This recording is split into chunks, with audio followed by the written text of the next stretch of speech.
This segment is about installing the receiver by the garage door opener motor. Tools you'll need to mount the receiver at the garage door opener motor are flat blade screwdriver, Phillips screwdriver, wire cutters, low voltage wire, and zip ties. Both the low voltage wire and the zip ties can be picked up at any home improvement center. First, you're going to turn off the power.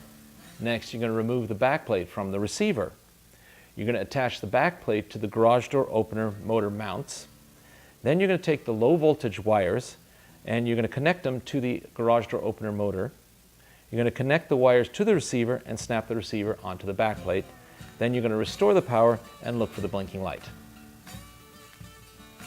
We're always going to turn off the power or unplug the opener at its source. This is how we take the backing plate off the Flash2Pass receiver. You can use a screwdriver or a paper clip. Roll it over, take the flat blade screwdriver, stick it in the slot, insert it, and simply pop the back off. Okay, first thing we're going to do is put the backing plate on the angle iron. I find it easiest to go ahead, use a zip tie, run it through the hole here, through the center section here, and that's going to tighten it down to the angle iron, and you don't have to worry about anything getting in the way. And that's it in place right there.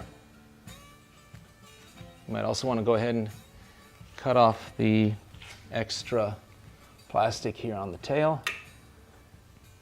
And that's quick and easy installation on the back plate. What we're going to do is attach the Flash2Pass receiver directly to the garage door opener motor here. You may notice several sets of wires.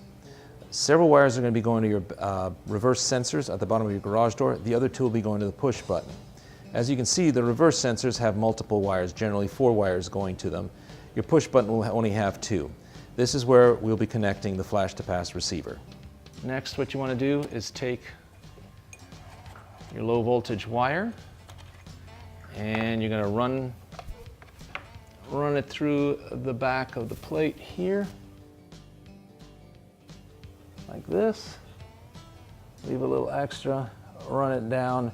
Make sure this doesn't get caught up on anything, because we're going to go ahead and we're going to stick it into the back of the opener on this side. We're going to strip the wires back about 3/8 of an inch. What we're going to do is, since we see the 4 wires going in here, we know those are for the reverse sensors. We've got 2 wires here. You got a red and a white, and that's for your push button. So we're going to go ahead and match it up. We're going to put the white wire with the red stripe in with the red wire here, and the white wire is going to go in here with the white wire. Okay? And it might be easier, that's why I have a little screwdriver in here, to use the releases here, which holds the wires in place. And install these 2 wires. Stick one in the one there, and the other. I pull down the little release. Slide it in, that one's in, and then we put the other wire in, same way. Use the release, and the wires are now in place. This backplate is going to be attached to the angle iron overhead. Take the receiver itself, loosen up the screws,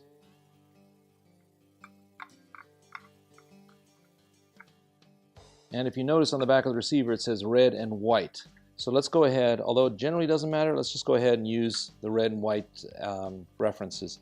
This would be the red wire with the stripe on it. Go ahead and attach the red wire to the red screw terminal. And we're going to do the white wire to the white terminal. Those are installed. I'm going to go ahead and slide this back up into place, gently pulling the wire through the back, hooking it on top, and snapping it to the bottom. Next, you can go ahead and tuck this wire out of the way. You don't want it interfering with anything that's moving. We installed the receiver up here, facing the front of the garage and away from anything that's moving up here. And you also want to be about 8 to 10 inches away from the receiver that is attached to the original opener. That way there won't be any interference between the 2 receivers. Okay, so we're going to go ahead and restore power. Make sure that everything's out of the way. And we should get the light blinking.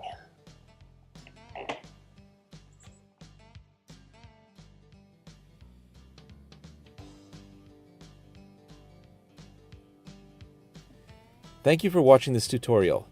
For more information, please visit our website or email us at flash2open.com.